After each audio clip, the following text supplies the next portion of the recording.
We control nothing in Ukraine. Nothing. I mean, we may think we control Zelensky, but we really don't. I mean, we could control him the way we controlled, President Diem in Vietnam, have him killed. But then what happens after that? Who replaces him? What power structures move in? We're not in control of that. We can't dictate that outcome. We don't know. Zelensky right now is the president of what? Nothing. He's not the president.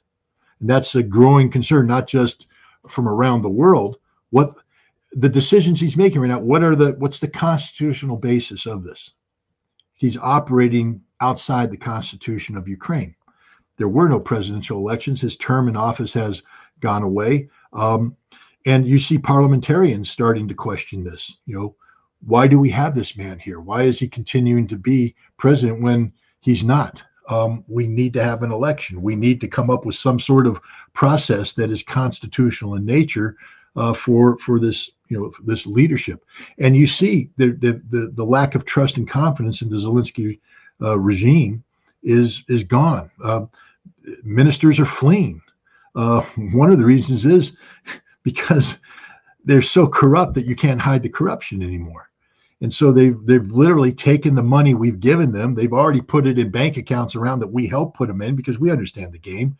Remember, we were giving the Afghan warlords literally suitcases full of money up until the very end. I mean, one of the most embarrassing stories is how the CIA delivered a whole bunch of money to a guy who ended up basically putting on a helicopter so fast that they were falling off and the dollars were being spread all over the place. But the CIA was delivering money to the warlords up until the very end.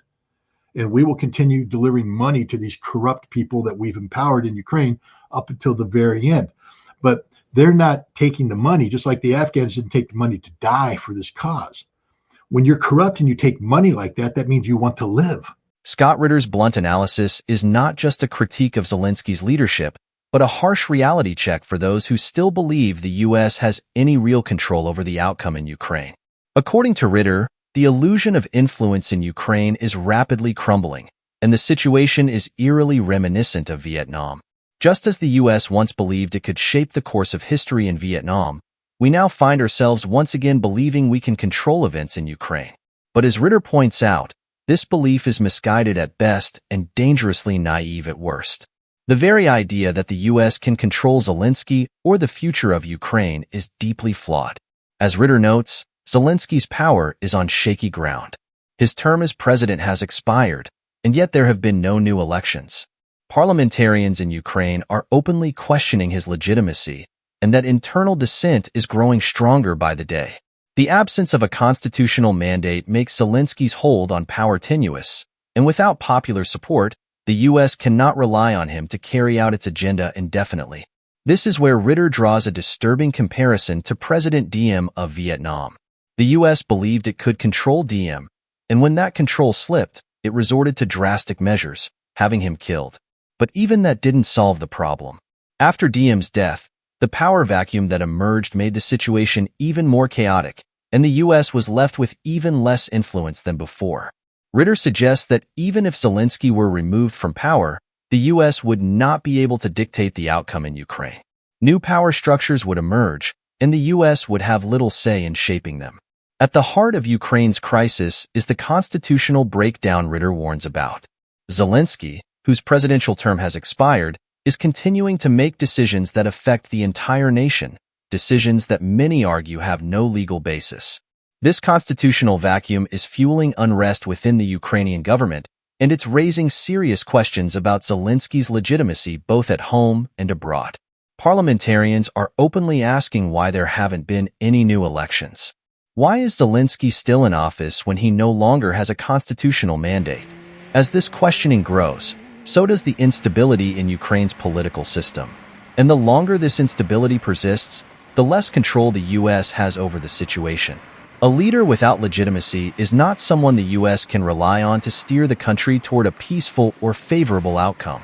Ritter draws an important parallel between Ukraine and Afghanistan.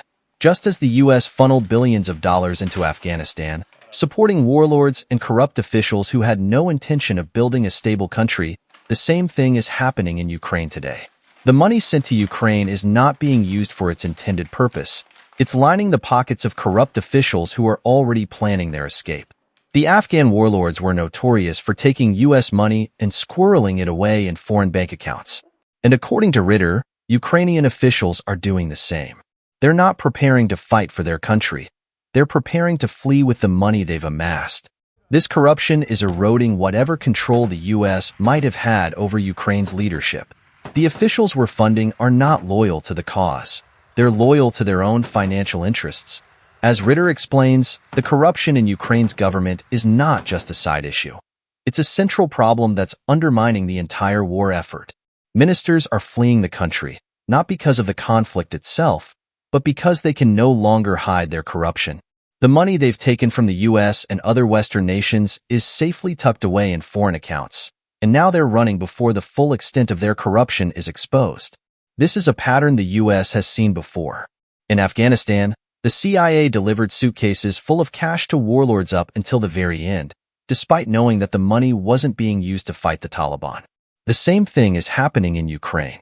The U.S. is continuing to fund a government that is rife with corruption, and that corruption is making it impossible to achieve any meaningful progress in the war. Ritter's analysis points to a grim conclusion. The U.S. has mismanaged its involvement in Ukraine, just as it mismanaged its involvement in Afghanistan. In both cases, the U.S. believed it could control the situation by pouring money into corrupt regimes, and in both cases, that money has only served to enrich a small group of officials who have no intention of fighting for their country. The parallels between Afghanistan and Ukraine are striking. In both wars, the U.S. found itself supporting leaders who were more interested in their own financial gain than in winning the war. And just as the Afghan government collapsed under the weight of its own corruption, Ritter suggests that Ukraine's government is on the brink of a similar collapse. The officials we're funding are not committed to the cause.